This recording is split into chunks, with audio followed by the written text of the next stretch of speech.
ஆம்நேயர்களே, Rafah பிராந்தியத்தில் தொடர்ந்து நடவடிக்கைகளை தொடர்கிறது இஸ்ரேல் இராணுவம். இந்த நிலையிலே சர்வதேசம் அழுத்தங்களுக்கு மேல் அழுத்தங்களை பிரயோகித்துக் கொண்டே இருக்கிறது. என்ற போதிலும் கூட இஸ்ரேலோ தன்னுடைய நிலைப்பாட்டிலிருந்து மாறிக்கொள்வதாக தெரியவில்லை. ஹமாஸ் தன்னுடைய போர் நிறுத்தம் தொடர்பான சாதகமான அறிவிப்பை வெளியிட்ட அடுத்த சில மணித்தியாலங்களில் ஆரம்பிக்கப்பட்ட ரஃபா நடவடிக்கையினால் இப்போது இஸ்ரேலினுடைய அகோரமான கரங்கள் தொடர்பில் சர்வதேசம் பார்த்து கொண்டிருக்கிறது. இந்த சூழலிலே சில மகிழ்ச்சிகரமான சம்பவங்களும் சர்வதேச அரசியலிலே நடந்து கொண்டிருக்கின்றன. அதன் அடிப்படையில் பலஸ்தீனை ஏற்றுக்கொள்வதாக பஹாமாஸ் அரசாங்கம் அறிவித்திருக்கிறது. பஹாமாஸினுடைய அரசாங்கம் உத்தியோகபூர்வமாக தனது வெளியுறவுத்துறை அமைச்சின் மூலமாக இதனை அறிவித்திருக்கிறது. அதன் அடிப்படையில் சர்வதேச அளவிலே ஐக்கிய நாடுகள் சபையிலே 193க்கும் மேற்பட்ட அங்கத்துவ நாடுகள், உறுப்புரிமை நாடுகள் இருக்கக்கூடிய நிலையில் அவற்றில் இப்போது வரை 142க்கும் மேற்பட்ட நாடுகள் இப்போது பலஸ்தீனை உத்தியோகபூர்வ ஒரு தேசமாக அங்கீகரித்து விட்டன. இவற்றில் பல நாடுகள் தூதுவராலயங்களை கொண்டிருந்தன. எனவே அதன் அடிப்படையில் இப்போது பஹாமாஸும் அந்த வரிசையில் இணைந்திருக்கிறது. இறுதியாக ட்ரினிடாட் அண்ட் டுபேகோ, கரீபியன் தீவுகளுக்குள் வருகின்ற ஒரு நாட்டினுடைய அரசாங்கமும் இதனை ஏற்றுக்கொண்டது. இப்போது பஹாமாஸும் கூறியிருக்கிறது, கரீபியன் தீவுகளில் தாங்களும் இந்த தீர்மானத்தோடு அவர்களோடு ஒன்றிணைந்து கொள்வதாக அவர்கள் அறிவித்திருக்கிறார்கள். இந்த மே மாதத்தினுடைய இறுதி பகுதியாகின்ற போது பல்வேறு ஐரோப்பிய நாடுகளும் உத்தியோகபூர்வமாக அவற்றை அறிவிக்கும் என்று பல்வேறுபட்ட தரப்பிலிருந்தும் சர்வதேச செய்திகள் குறிப்பிட்டு கூறுகின்றன. அதன் அடிப்படையில் பார்க்கின்ற போது இந்த நடவடிக்கையை எங்களால் கருதக்கூடியதாக இருக்கிறது.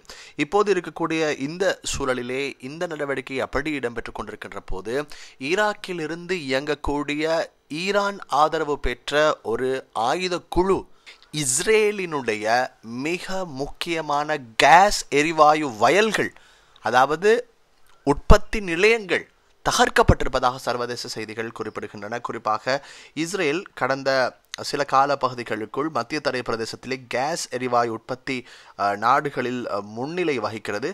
அதன் அடிப்படையில் அவற்றினுடைய மிகப்பெரிய ஒரு கேஸ் உற்பத்தி அல்லது எரிவாயு உற்பத்தி மத்திய நிலையம் தான் இவ்வாறு குறிவைக்கப்பட்டிருக்கிறது. அதன் அடிப்படையிலே அவர்கள் தெரிவித்திருக்கிறார்கள், இஸ்ரேலினுடைய இந்த தகவல் உறுதிப்படுத்தப்பட்டிருக்கிறது ஈரானினுடைய பிரஸ் டிவி மூலமாகவும். அதன் அடிப்படையில் அவர்கள் தெரிவித்திருக்கிறார்கள், குறிப்பாக ஈரானினுடைய ஆதரவு பெற்ற இந்த கிளர்ச்சியாளர்கள், அதாவது இஸ்ரேலினுடைய லெவியாத்தன் என்று சொல்லக்கூடிய ஒரு எரிவாயு கேஸ் உற்பத்தி நிலையத்தினை தகர்த்திருப்பதாக தாக்குதல்களிலே அவர்கள் தெரிவித்திருக்கிறார்கள். குறிப்பாக இஸ்ரேலினுடைய இந்த லெவியாத்தன் என்று சொல்லக்கூடிய எரிவாயு கேஸ் உற்பத்தி நிலையம் 2019ஆம் ஆண்டிலிருந்து செயற்படுகிறது. அதே போல தமார் என்ற ஒரு எரிவாயு நிலையம் 2013இலிருந்து செயற்படுகிறது. அதனைத் தொடர்ந்து புதிய ஒரு எரிவாயு கேஸ் உற்பத்தி நிலையமான கரீஷ், அது 2022ஆம் ஆண்டிலிருந்து செயற்படுகிறது.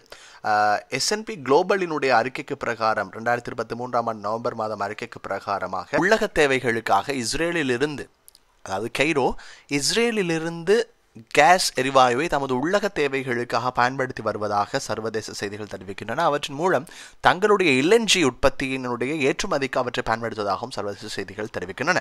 இந்த நிலையிலே எகிப்துக்கு மேலதிகமாக ஐரோப்பிய ஒன்றியம், அதே போல ஜோர்தான் ஆகிய நாடுகளும் இவற்றினை இஸ்ரேலினுடையான தொடர்புகளை கொண்டிருக்கின்றன.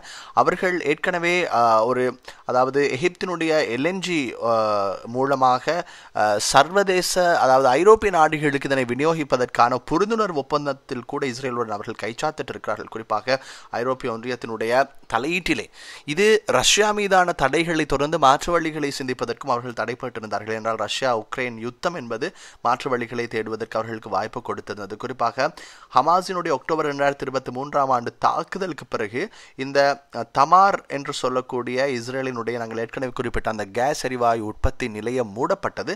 அதனைத் தொடர்ந்து அதில் ஏற்பட்ட அந்த இடைவெளியை பூர்த்தி செய்யும் வகையில் தான் இந்த ஏற்கனவே நாங்கள் குறிப்பிட்ட, அதாவது EMG குழாய்கள் மூலமாக கொடுக்கப்படுகின்ற எகிப்துக்கான எரிவாயு தேவையை பூர்த்தி செய்யும் வகையில் லெவியாத்தான் மூலமாக தாக்குதலுக்கு உட்படுத்தப்பட்டிருக்கின்ற இந்த லெவியாத்தான் எரிவாயு கேஸ் உற்பத்தி நிலையத்தின், அல்லது வயல், எண்ணெய் வயல் என்று சொல்வார்கள், அதே போல் எரிவாயு வயல் என்று சொல்வார்கள் இல்லையா, அதிலிருந்து அவர்கள் உற்பத்திகளை ஆரம்பித்திருப்பதாக சர்வதேச சந்தைக்கானது அவர்கள் தெரிவிக்கிறார்கள். இந்த நிலையில்தான் அதன் மீதும் இந்த போராளி குழுக்கள் தாக்குதல் நடாத்தி இருக்கிறார்கள். இது ஒரு பாரிய சேதத்தினை ஏற்படுத்தி இருக்கலாம் என்று எண்ணப்படுகிறது. இந்த நிலையில்தான் சர்வதேசத்தினுடைய மிக முக்கிய அவதானம் பெற்ற அமெரிக்காவினுடைய, அதாவது இஸ்ரேலுக்கு அனுப்பி வைக்கப்பட இருந்த பல்வேறு ஆயுதங்களை கொண்ட கப்பல்கள் இடையிலே நிறுத்தி வைக்கப்பட்டிருக்கின்றன என்று ஏற்கனவே காணொளிகள் மூலம் உங்களுக்கு தெரிவித்திருந்தேன் இல்லையா? அதிலே மிக முக்கியமானது 900 கிலோ எடையுள்ள குண்டுகள் அதிலே காணப்படுகின்றன. இஸ்ரேல் இவற்றை கையில் கிடைத்தால் இதன் மூலம் பாரிய ஒரு உலக நாசத்தை ஏற்படுத்தும் என்ற ஒரு கருத்தினை கொண்டுதான் தாங்கள் இதனை இஸ்ரேலுக்கு இதுவரை கொடுப்பது தொடர்பிலே சிந்தித்துக் கொண்டிருப்பதாக அமெரிக்கா கூறுகிறது.